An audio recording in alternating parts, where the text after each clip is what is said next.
My name is Lee Harrison, 68 years old and formerly the CEO of my own financial consulting firm.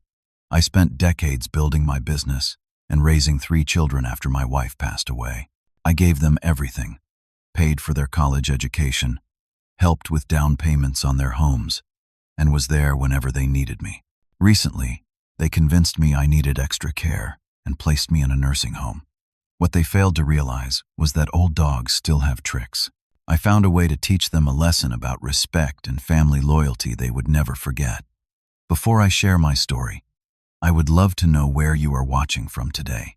Go ahead and hit that subscribe button if you appreciate real stories about standing up for yourself, no matter your age. I suppose I should start from the beginning. For 35 years, I built Harrison Financial Consulting from nothing into a regional powerhouse with offices in 3 states. We specialized in retirement planning and wealth management, which is ironic considering where I ended up. I worked 80-hour weeks when necessary, sacrificed vacations, and pushed myself to create something meaningful that would provide for my family. My wife, Catherine, was my rock through it all. We met in college and married right after graduation. She was brilliant, compassionate, and had this laugh that could fill a room. When we had our children, she balanced motherhood with supporting me as I grew the business. James came first, our serious and analytical son who seemed born to follow in my footsteps. 3 years later, Sophia arrived, creative and spirited like her mother. Finally, Thomas completed our family, the youngest and most sensitive of the 3. Our life wasn't perfect, but it was good. Then 15 years ago, Catherine complained about feeling tired all the time. What we thought was just stress turned out to be stage 4 pancreatic cancer. Within 6 months, she was gone, leaving me a widower with 3 kids who still needed guidance. James was 27 then, already working at a financial firm in Chicago. Sophia was 24, just starting graduate school. Thomas was only 21, still in college, and completely devastated by his mother's death. Losing Catherine nearly destroyed me, but I couldn't fall apart. My children needed me to be both father and mother now. I threw myself into being there for them while continuing to run the company. I never missed Thomas's college graduation or Sophia's art exhibitions. I flew to Chicago monthly to have dinner with James and make sure he was doing okay. When each of them faced challenges, I was their first call. When Sophia struggled to pay for graduate school, I covered her tuition and living expenses without hesitation. When James wanted to buy his first condo in downtown Chicago, I provided the entire down payment. When Thomas had a mental health crisis after a bad breakup, I paid for the best therapist in the country and took a month off work to stay with him during his recovery. My company continued to thrive, and I made sure my children would never worry about money. I set up trust funds, paid off their student loans, and helped them establish their careers through my network of contacts. James eventually became a vice president at Goldman Sachs. Sophia opened her own gallery in San Francisco. Thomas found his calling as a high school counselor, helping troubled teens. I was proud of them. They seemed successful and well-adjusted despite losing their mother. I thought we had a special bond because of what we had overcome together. I truly believed they loved and respected me as much as I loved them. 3 years ago, at 65, I finally retired. The company was acquired by a larger firm, leaving me with a substantial nest egg on top of my existing investments. I had a beautiful 5-bedroom house that Catherine and I had built together, completely paid off. My retirement portfolio was diverse and secure. I had planned to travel the world, maybe volunteer, and enjoy the freedom I had earned after decades of hard work. That first year of retirement was wonderful. I took a Mediterranean cruise, spent a month exploring Japan, and volunteered teaching financial literacy at a local community center. I started having lunch with old friends regularly and even took up golf, though I was terrible at it. Life felt good again for the first time since Catherine died. Looking back, that was when I first noticed the subtle shift in my children's behavior. Their calls became less frequent. When we did speak, they would ask strange questions about my daily routine or whether I was taking my medications properly. I have arthritis in my knees and high blood pressure, but nothing serious or debilitating. I managed my conditions just fine. James began suggesting I should consider downsizing from the family home. "It is a lot to maintain, Dad," he would say. "What do you need 5 bedrooms for?" He failed to mention that those bedrooms were frequently used when grandchildren came to visit, or when any of them needed a place to stay. Sophia, who used to love spending weekends at my house, suddenly became too busy to visit more than once a month. When she did come, she would scan the house with critical eyes, pointing out dust on bookshelves or expired food in the refrigerator, as if they were signs of mental decline rather than simply being a busy person. Thomas, always the most emotionally attached, started calling me daily, which seemed nice until I realized he was checking up on me. "Did you take your medicine today, Dad? Did you eat lunch? Did you fall at all this week?" Questions that made me feel like I was already in a nursing home. I dismissed my suspicions at first. They were just concerned about their aging father, I told myself. Perhaps it was natural for adult children to worry. I never imagined they were planning something that would change our relationship forever. The first concrete sign that something was wrong came about 6 months into my retirement. I was expecting James for dinner, but he arrived 3 hours early. I was still in my gardening clothes, tending to the roses Catherine had planted years ago. "Dad, you look exhausted," he said immediately. Though I felt fine. "I am just enjoying my garden," I replied. "Dinner will not be ready for a few hours." "Are you sure you should be out in this heat? It is 85 degrees today." I had been gardening in much hotter weather my entire life. But suddenly my 42-year-old son was treating me like I might collapse at any moment. He insisted on coming inside, pouring me water as if I were dehydrated. That same week, Sophia called to say she was sending a cleaning service to the house. "Just to help out, Dad," she explained. I told her I did not need it. My house was not spotless, but it was far from dirty. She sent them anyway. Thomas began stopping by, unannounced, ostensibly to have lunch. But I would catch him opening my medicine cabinet, checking my refrigerator, or looking through my mail. When I confronted him, he would say, "Just making sure everything is in order, Dad." About 2 months later, I came home from my golf game earlier than expected. As I pulled into the driveway, I saw all 3 of my children's cars parked outside. I had not been told about any family gathering. I entered quietly through the side door and heard their voices coming from the kitchen. "The cognitive decline is obvious," James was saying. "He forgot my birthday last month." I had not forgotten his birthday. I had sent him a card with a substantial check a week early because I was going to be traveling on the actual day. We had discussed this. "Yesterday he left the stove on," Sophia added. "He could burn the house down." I had deliberately left the stove on low to simmer a sauce. I turned it off before leaving the kitchen. "His doctor mentioned that people with his symptoms should not be living alone," Thomas said, his voice trembling slightly. I had not authorized any of my children to speak with my doctor. This was a violation of my privacy. I entered the kitchen, and they all jumped as if caught stealing. "What is this about?" I asked calmly. They fumbled through explanations about being worried, about wanting what was best for me. James mentioned long-term care options for the first time. I asked them to leave, telling them I was disappointed they would meet behind my back instead of talking to me directly. They left looking guilty, but not guilty enough. The next day, I received a call from my bank. Someone had inquired about my accounts and investment portfolio. When I asked who, I was told it was James, claiming to be acting on my behalf. I immediately contacted my attorney to ensure my accounts were secured. Over the next few weeks, the campaign intensified. Sophia brought brochures for active retirement communities that were, upon closer inspection, assisted living facilities. Thomas began talking about how I should sign a power of attorney document just in case something happens. James started asking detailed questions about my will and estate planning. I have always been direct, so I confronted them during our next family dinner. "Are you trying to control my money?" I asked bluntly. They appeared shocked, hurt even. James spoke first. "Dad, how could you think that? We are just concerned about your well-being."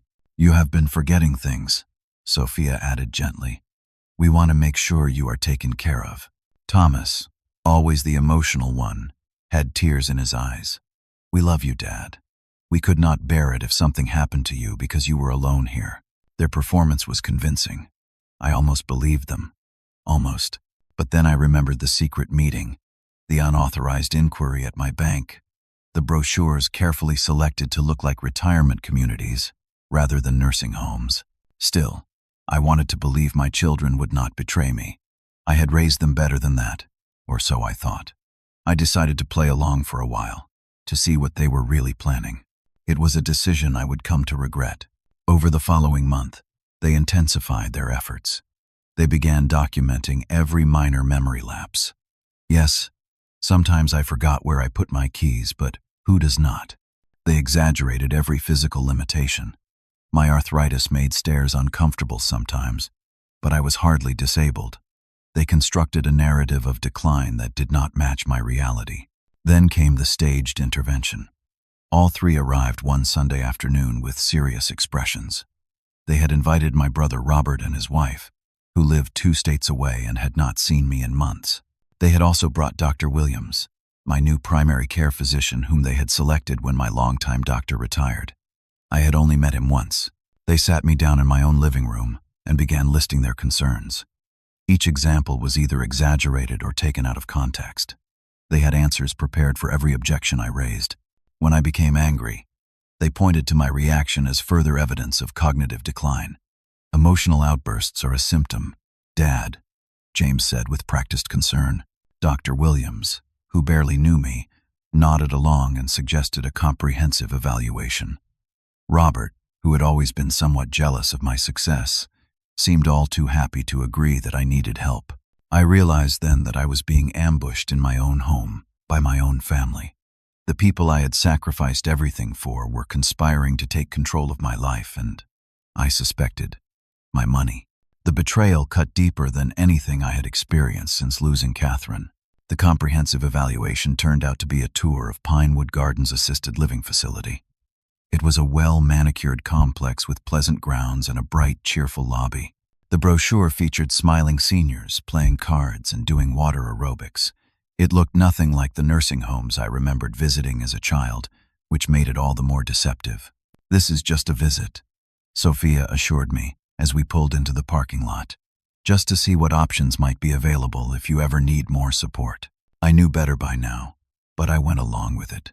Knowledge is power, and I wanted to understand exactly what they were planning. The facility director, Miss Abernathy, greeted us with a practiced smile. She referred to her establishment as a continuing care community, avoiding terms like nursing home or assisted living. We were shown spacious, private rooms with emergency call buttons and handrails in the bathrooms. We toured the dining hall with its restaurant-style menu and the activity center with its busy calendar of events. Everything was designed to make the place seem like a luxury resort rather than what it was. A place where families stored away their inconvenient elderly relatives. "We have a specialized memory care unit as well," Miss Abernathy mentioned casually, glancing at James. My son nodded slightly, a gesture that did not escape my notice. They had discussed this before. Then, "I do not need memory care," I stated firmly. "I do not need any of this." "Of course not now, Dad," Thomas said quickly. "This is just planning ahead." After the tour, my children insisted we meet with the facility's financial counselor. The conversation revolved around my assets, long-term care insurance, and payment options. Again, for something they claimed was just exploratory. 2 days later, James arranged an appointment with a doctor I had never met, supposedly for a second opinion on my health. This doctor spent 15 minutes with me before administering what he called a standard cognitive assessment. The questions were insultingly simple, but I later learned he documented that I was confused during parts of the evaluation. Thomas drove me to the appointment and stayed in the room despite my request for privacy. He corrected me when I said I took my blood pressure medication in the morning rather than at night. I had switched to morning doses weeks ago after discussing it with my pharmacist, but Thomas did not know that. The doctor noted my medication confusion in his report. Next came a meeting with an attorney I had never hired, supposedly to update my estate planning. The documents placed before me included, buried among standard provisions, a durable power of attorney that would give James complete control over my financial affairs and Thomas authority over my medical decisions. I refused to sign. My refusal triggered another family meeting, this one more confrontational. "Dad, you are not thinking clearly," James insisted. "These protections are for your own good." "I built a financial empire from nothing," I reminded him. "I think I can manage my own checkbook." "It is not about capability," Sophia said. "It is about having safeguards in place." Their pressure intensified over the following weeks. They began contacting my friends, my golf partners, even my former business associates, telling them about their concerns for my health. Some of these people began treating me differently, watching me for signs of decline. It was humiliating. Then came the incident they would use against me. I decided to take a short trip to visit an old college friend in Arizona. I did not tell my children because, frankly, I was tired of their interference. When they could not reach me for 2 days, they called the police and reported me missing. I returned home to find my house had been searched and a missing persons report filed. The police officer seemed embarrassed when he saw that I was perfectly fine. "This proves our point, Dad," James said. "You cannot just disappear like that." "I am a grown man taking a trip to see a friend," I replied. "I do not need your permission," but the damage was done. They now had documented police involvement they could point to as evidence of my risky behavior. They used this incident, along with the doctor's report and other exaggerated concerns, to convince me that I needed temporary assistance. Exhausted from fighting and genuinely beginning to doubt myself due to their constant gaslighting, I agreed to a short stay at Pinewood Gardens while some medical tests were conducted. It was presented as a brief wellness check, almost like a spa retreat. I will never forget the day they moved me in. They packed a small suitcase for me, not including many personal items I would have chosen. The room, despite the tour, felt small and impersonal. My children arranged my few belongings with forced cheerfulness. "This is just temporary, Dad," Thomas assured me, his eyes not quite meeting mine. "Just until we get the test results and set up proper support for you at home." I nodded, too emotionally drained to argue. They each hugged me before leaving, promising to visit the next day. As the door closed behind them, I sat on the edge of the bed that was not mine, in a room that was not my home, and felt a wave of disbelief wash over me. That night, I could not sleep. I kept replaying the events that had led me here, wondering how my children, whom I had loved and provided for, could do this to me. I got up and checked the paperwork I had signed, reading it thoroughly for the first time without their hovering presence. What I discovered confirmed my worst fears. This was not a temporary arrangement. I had been admitted as a permanent resident. The papers included language transferring decision-making authority to my children.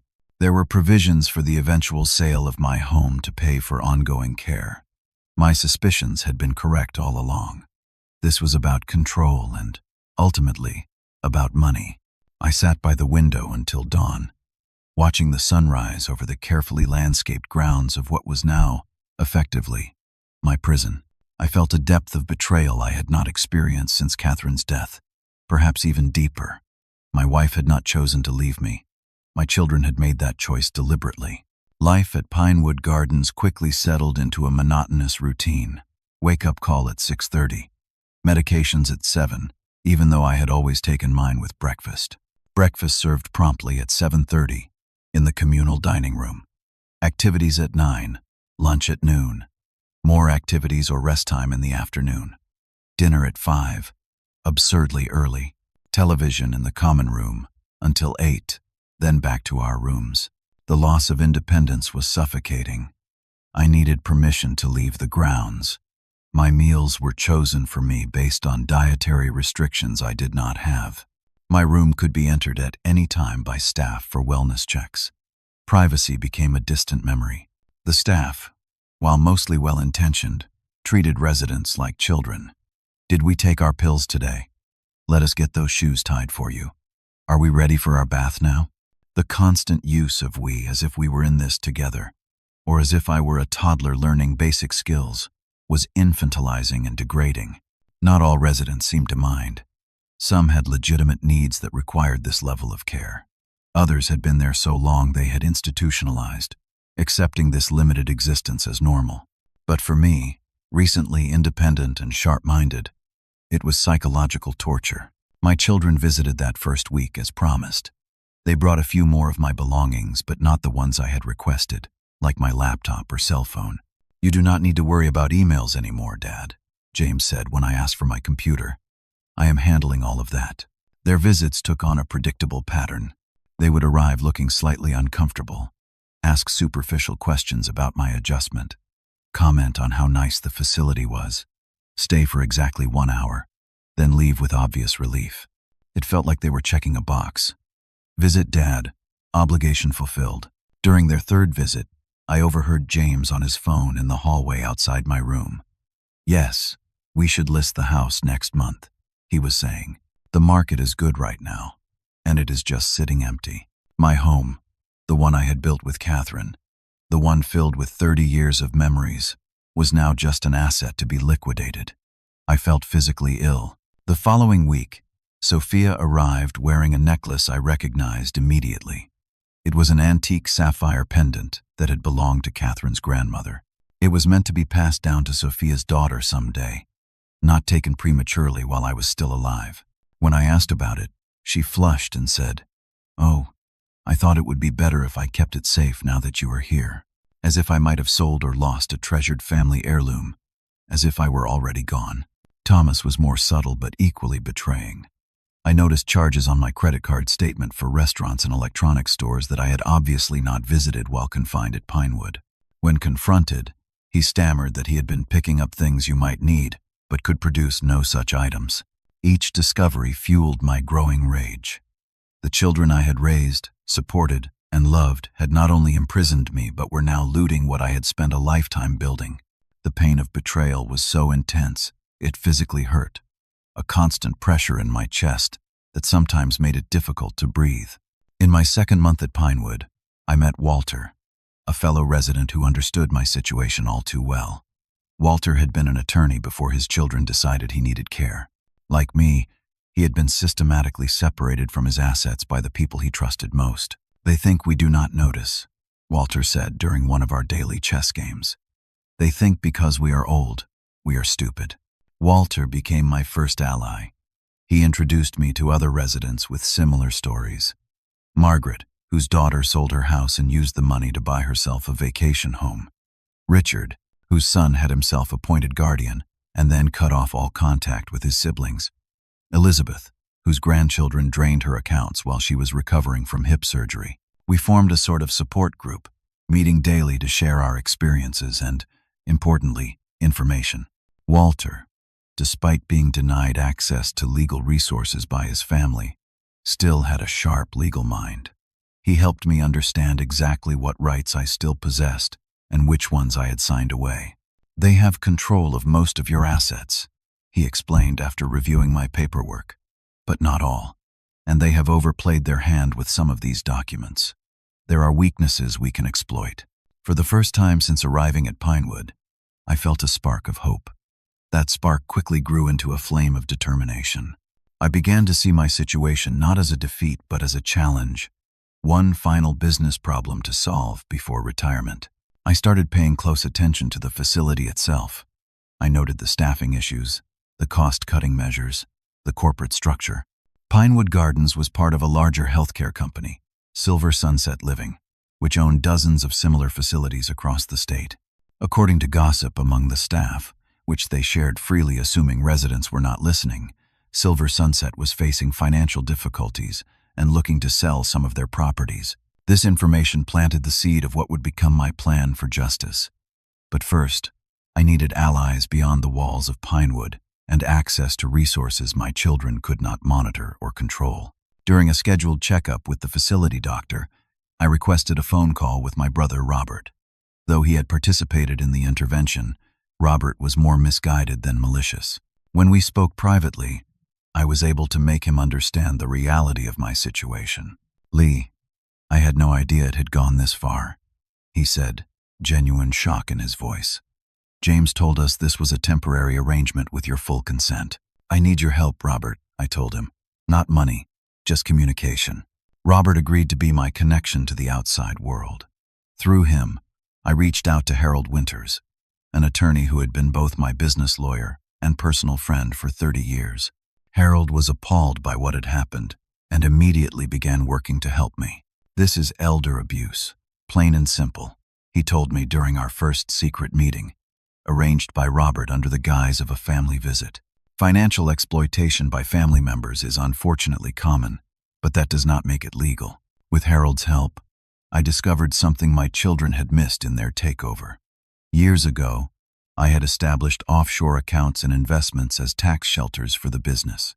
These accounts were not connected to my primary financial portfolio and were unknown to my children. They contained enough capital to fund what I was planning. As my anger transformed into strategic determination, I began to see a path forward. I would not just escape this situation. I would turn the tables completely. My children thought they had outsmarted the old man. They were about to discover just how wrong they were. Developing my plan required patience and secrecy. Pinewood Gardens, for all its restrictions, was surprisingly easy to navigate once you understood its systems. Staff members changed frequently due to low pay and difficult conditions. New faces meant new opportunities for slightly different rules or additional privileges. Through careful observation, I identified key staff members who might be sympathetic to my situation. Nurse Jackson, who had cared for her own father until his death, seemed to bristle when my children visited. Maintenance manager Luis had rolled his eyes once, when James loudly explained something simple to me as if I were a child. Receptionist Doris had been at Pinewood longer than anyone and held no illusions about the corporate owners. I cultivated relationships with these allies, sharing cookies sent by Robert's wife. My sister-in-law made excellent chocolate chip cookies, asking about their families, listening to their problems. In return, they began bending small rules. Nurse Jackson would let me use the office phone after hours. Luis found reasons to drive me to doctor appointments that were actually meetings with Harold. Doris would ensure certain mail bypassed the system where my children had requested to review my correspondence. Harold became the outside executor of my plan. During our secret meetings, we established a new corporate entity, Silver Fox Investments, named with ironic reference to both my now completely gray hair and the Silver Sunset company that owned Pinewood. This corporation was registered in Delaware for privacy protections and funded through my offshore accounts. "Your children assumed they knew all your assets," Harold said with a smile during one meeting. "That was their first mistake. My decades in financial consulting had taught me how to structure complex business deals. Now I applied that knowledge to what might be the most important transaction of my life. Through business contacts, Harold reactivated for me. We learned that Silver Sunset Living was indeed looking to sell several of their underperforming facilities, including Pinewood Gardens. The company had overextended during an expansion phase and now faced cash flow problems. They had quietly put a package of 5 facilities on the market, hoping for a quick sale to a larger healthcare conglomerate. Using Silver Fox Investments as the vehicle, with Harold as the public face, we entered negotiations to purchase not the package of 5 facilities, but Pinewood Gardens specifically. Our initial offer was deliberately low but structured, with terms favorable to Silver Sunset's immediate cash needs. After 2 counteroffers, we reached an agreement in principle. The due diligence phase gave Harold legitimate reasons to visit the facility and access its financial records without raising suspicions. During these visits, he would provide me with updates disguised as routine legal consultations about my estate planning, something my children actually encouraged, believing it would help them secure their inheritance. Simultaneously, I was working to regain control of my personal affairs. Walter, my attorney friend and fellow resident, helped me draft legal documents challenging my children's power of attorney. We documented instances of financial abuse, James selling personal property from my home without authorization, Sophia taking family heirlooms, Thomas using my credit cards for personal expenses. Harold filed these documents with the court but requested they be sealed temporarily, a legal maneuver that prevented my children from being notified immediately. We wanted everything in place before they realized what was happening. The purchase agreement for Pinewood Gardens was finalized 3 months after I began my plan. Silver Fox Investments, with me as the anonymous primary shareholder, now owned the facility where my children had effectively imprisoned me. The poetic justice was not lost on me, but this was about more than symbolism. It was about regaining control and holding my children accountable for their betrayal. The day after the purchase closed, Harold brought me the ownership documents in a plain manila envelope during what appeared to be a routine visit. As I signed the final papers, I felt a weight lift from my shoulders. For the first time since being placed in Pinewood Gardens, I smiled a genuine smile. "Congratulations, Mr. Harrison," Harold said formally, aware of potential eavesdroppers. "Your estate planning is now in order." What he meant was, the trap was set. Now it was time to spring it. We moved quickly after that. Harold filed the unsealing request for the financial abuse documents, triggering automatic notifications to my children and their attorneys. Simultaneously, as the new owner of Pinewood Gardens, I authorized a complete review of facility policies and procedures, with a focus on visitor restrictions and resident rights. I made one significant change to the visitor policy. While most residents would continue to enjoy liberal visitation privileges, a new clause allowed for visitor restrictions in cases of documented exploitation or abuse. This clause would apply to exactly 3 people: James, Sophia, and Thomas Harrison. The corporate transition was announced to staff and residents the following Monday. A representative from Silver Fox Investments, actually one of Harold's junior partners, explained that the ownership change would bring positive improvements to Pinewood Gardens: better staff ratios, improved food quality, more resident autonomy, small but meaningful changes that would make life better for everyone, except the 3 people who had put me here. All that remained was to wait for my children's next visit, scheduled for Sunday afternoon. For the first time in months, I looked forward to seeing them. Sunday arrived with perfect weather, sunny but not too hot. I dressed carefully in a suit I had asked Robert to bring me, rather than the casual clothes my children had packed for me. I wanted to look like the successful businessman I had been, not the diminished patient they had tried to make me. I waited in my room until I received word from Doris at reception that all 3 of my children had arrived together. Perfect. I asked her to direct them to the facility's conference room rather than my room, saying I would meet them there. Then I called Harold, who was waiting nearby, and told him it was time. When I entered the conference room, my children looked confused. James checked his watch. "Dad, why are we meeting in here?" he asked. "We thought we would take you to the garden today." "I thought a more formal setting would be appropriate for today's discussion," I replied calmly, taking a seat at the head of the conference table. Harold entered behind me, along with Walter and the facility's new director, Miss Rivera, who had been briefed on the situation. "Why is your lawyer here?" Sophia asked, a note of concern entering her voice. "Is everything okay?" "That depends entirely on your perspective," I said. "From where I sit, things are finally looking up." Thomas, always the most sensitive to tone, shifted uncomfortably. "Dad, what is going on?" I placed a folder on the table. 3 months ago, you placed me in this facility against my will, using manipulated medical evaluations and legal documents I signed under duress. Since then, you have systematically looted my house, used my credit cards without authorization, and begun selling my property, including the family home, without my consent. Their faces registered shock, then guilt, then fear in rapid succession. "That is not true," James protested. "Everything we did was for your own good. You needed care you could not provide for yourself. And yet, here I am, demonstrably capable of orchestrating a rather complex business transaction right under your noses," I replied. "Which brings me to the main point of this meeting." I slid documents across the table to each of them. These papers outline the recent sale of Pinewood Gardens Assisted Living Facility to Silver Fox Investments. You will notice the primary shareholder of that company listed on page 3. They flipped to the page simultaneously. I watched as comprehension dawned on their faces. "You bought the nursing home?" Thomas asked incredulously. "I prefer assisted living facility." "But yes," I replied. "As of last week, I own the place where you abandoned me." Sophia shook her head. "That is not possible. You do not have access to those kinds of funds. All your accounts are under your control. I finished for her. The accounts you knew about, yes. It seems your due diligence was incomplete. James, ever the financial mind, was already calculating the implications. This changes nothing legally. We still have power of attorney and medical directive authority. Harold cleared his throat.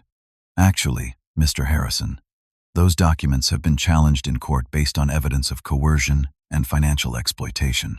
A hearing is scheduled for next week, but the judge has already issued a temporary stay pending review. What does that mean? Thomas asked, his voice small. It means your authority over your father's affairs has been suspended, Harold explained. Additionally, the court has frozen all accounts and assets you were controlling on his behalf until the matter is resolved. The blood drained from James's face. He had likely already spent money that was not rightfully his. This is ridiculous, Sophia said. We were trying to protect you, Dad. You were becoming forgetful, making bad decisions.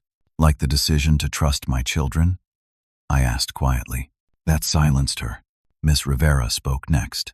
As the new facility director, I need to inform you of a policy change that affects you specifically. Based on documented evidence of financial exploitation, your visiting privileges have been restricted. Restricted how? James demanded. The new policy states that individuals who have engaged in exploitation of residents may be barred from visiting those residents, she explained. In this case, all three of you are now on the restricted list for Mr. Harrison. You cannot keep us from seeing our father, Thomas protested.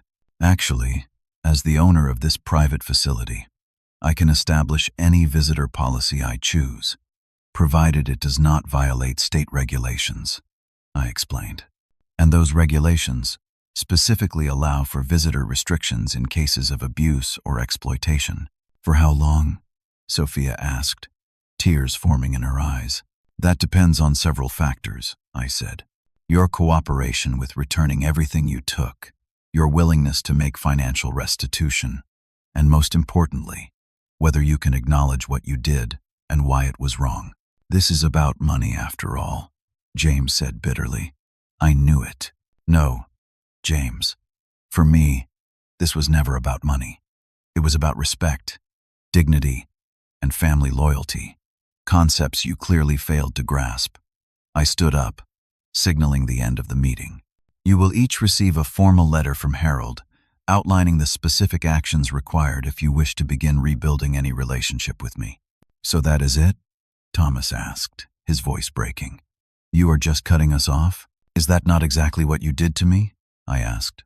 The difference is, I am giving you a path back, which is more than you offered me. As they were escorted from the conference room, I felt no joy, only a hollow vindication.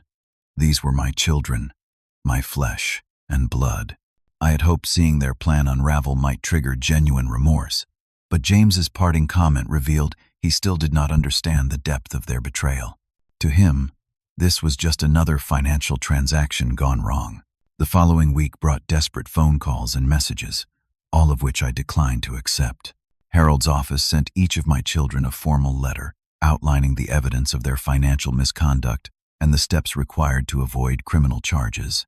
These included returning all items taken from my home, providing a full accounting of any money spent from my accounts, and relinquishing all claims to power of attorney or medical decision-making.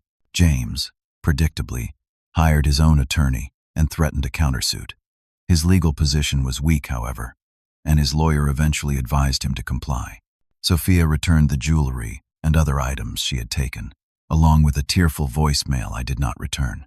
Thomas immediately provided credit card statements and offered to repay everything he had spent, though his teacher's salary made that a long-term proposition. As the weeks passed, my position at Pinewood Gardens changed dramatically. I moved from my small room to the facility's guest suite, previously used for visiting dignitaries from corporate.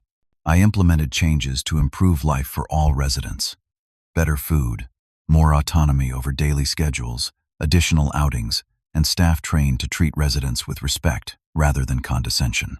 Walter became my unofficial advisor, helping identify other residents who had been taken advantage of by family members. We established a legal aid program to help them regain control of their affairs when possible. For those who truly needed the care Pinewood provided, we created a residence council that gave them a voice in how the facility was run. The confrontation with my children had given me purpose again. This was not how I had envisioned spending my retirement, but there was satisfaction in turning a place of confinement into a model of how elder care should work. The betrayal still hurt, but the pain was gradually being replaced by a sense of mission. 6 months after taking ownership of Pinewood Gardens, I found myself sitting in the facility's garden, reflecting on how much had changed. The anger that had driven my revenge plan had gradually subsided, leaving room for more complex emotions to emerge. The initial satisfaction of turning the tables on my children had been powerful but ultimately hollow. As the weeks passed, I began questioning whether my response, though justified, had been the right path forward. Was becoming like them, cutting off family ties, really what I wanted for my remaining years? My relationship with each of my children evolved differently in the aftermath of our confrontation. James remained distant and defensive, unwilling to acknowledge any wrongdoing beyond what was legally necessary to avoid prosecution. Our communications remained formal, conducted primarily through attorneys. His pride would not allow him to admit the depth of his betrayal, and my hurt would not allow me to pretend it had not happened. Thomas, always the most emotionally aware of my children, made genuine efforts toward reconciliation. He wrote long, soul-searching letters acknowledging his role in what happened and examining why he had gone along with his siblings' plan. "I was afraid of standing up to James," he wrote in one letter, "and I genuinely worried about you living alone, though I now see how we manipulated that concern into something harmful." His honesty opened the door to healing, though trust would take much longer to rebuild. Sophia's journey surprised me most. After returning the items she had taken, she stayed away for nearly 2 months. Then one day she appeared at Pinewood Gardens, not as a visitor but as a volunteer. She had signed up to teach art classes to residents twice weekly. She did not attempt to see me directly, but sent a note. "I am trying to make amends in actions, not just words. When you are ready to talk, I will be here." Her approach touched me. After observing from a distance for several weeks, I attended one of her classes. The joy she brought to the residents was genuine, her talent for teaching evident. After class, we had our first honest conversation in over a year. "I got caught up in James's certainty," she explained. "He made it sound like we were protecting you, and I wanted to believe that because the alternative was too painful to consider." "Which was?" I prompted. "That we were being selfish and greedy," she admitted, tears in her eyes. "That we saw you as an obstacle rather than as our father. I am so deeply ashamed." Her vulnerability cracked the wall I had built around my heart. While I was not ready to fully trust again, I agreed to weekly lunches with her, a first step toward rebuilding our relationship. As for Pinewood Gardens itself, I realized running a senior living facility was not my passion, despite the satisfaction of improving conditions for residents. After consulting with Harold, Walter, and other residents, I decided to sell the facility to a nonprofit healthcare group with an excellent reputation for elder care. The sale included binding conditions that protected residents' rights and continued the reforms we had implemented. With the facility in good hands, I was free to move out and reclaim my independence. Rather than returning to the family home, which held too many painful memories now, I purchased a beachfront condo I had always dreamed of owning. The ocean view provided peace I desperately needed after the turmoil of the past year. The legal matters with my children were eventually resolved through a combination of restitution and formal agreements. James returned control of my primary accounts and property. Sophia completed the return of all items taken from the house. Thomas established a payment plan for the credit card charges and other expenses. More important than the financial resolution was the emotional one. Through individual therapy and later family counseling with Thomas and Sophia, we began the slow process of understanding how our family had fractured so completely. James declined to participate, a decision that saddened but did not surprise me. The estrangement from my eldest son remained my deepest regret. I kept the door open for reconciliation, sending birthday cards and holiday invitations that went unanswered. Thomas reported that James felt humiliated by how events had unfolded and could not face me. Pride is a powerful prison, one I hoped he would eventually escape. My relationship with Sophia gradually strengthened through our weekly lunches and her continued volunteer work with seniors. 6 months after moving to my condo, I invited her to stay for a weekend. We spent hours walking the beach, discussing Catherine, memories of her childhood, and hopes for rebuilding trust. By the end of the visit, something fundamental had shifted between us. The healing had truly begun. Thomas and I reconnected through his interest in protecting other seniors from similar situations. He began investigating resources for elderly individuals and their families to prevent the kind of exploitation I had experienced. His passion for this cause became a bridge between us, allowing us to focus on creating something positive from our painful experience. Beyond my immediate family, I expanded my social connections, joining a local sailing club and volunteering at a financial literacy program for young adults. I reconnected with old friends and made new ones, creating a support network based on mutual respect rather than obligation. The most unexpected outcome of my ordeal was the foundation I established with some of my restored funds. The Second Chapter Foundation provided legal and financial support to seniors facing exploitation, particularly from family members. Walter, despite his own health challenges, served as an advisor to the foundation until his passing 2 years later. Looking back on everything that happened, I realized the experience had taught me painful but valuable lessons about aging, family dynamics, and personal resilience. I learned that growing older in America often means becoming vulnerable to those who see your assets rather than your humanity. I learned that even loving relationships can be corrupted by greed and impatience. Most importantly, I learned that standing up for your dignity is never too late and never wasted effort. At 72, I now live with a freedom and peace I feared had been permanently lost. My relationship with Sophia has been largely repaired, while Thomas and I continue working toward full reconciliation. James remains distant, though recent messages from his wife suggest he may be softening his position. The betrayal by my children nearly broke me. The months in the nursing home tested my spirit in ways I never imagined possible. But in fighting back, in refusing to accept the diminished role they tried to force upon me, I discovered strength I did not know I possessed. For anyone facing similar challenges, my advice is simple. Document everything. Know your rights. Find allies. And never surrender your dignity. Age may change our bodies, and sometimes our minds, but it need not diminish our worth or our right to self-determination. Family should be defined by actions, not just blood. True family lifts you up rather than constraining you, respects your autonomy rather than managing your decline. Sometimes the family we choose proves more loyal than the family we create. As I watch the sunset from my beachfront balcony each evening, I feel gratitude for this unexpected final chapter of my life. The path here was painful, but the view was worth the journey. What about you? Have you ever had to stand up to family members who thought they knew what was best for you? Or have you been in a position where you worried about an aging parent? Share your experiences in the comments below. If this story resonated with you, please like and subscribe for more real-life lessons from someone who has learned them the hard way. And remember, it is never too early to protect yourself legally, and never too late to reclaim your dignity. Thank you for listening to my story. May your own family relationships be built on respect, not control.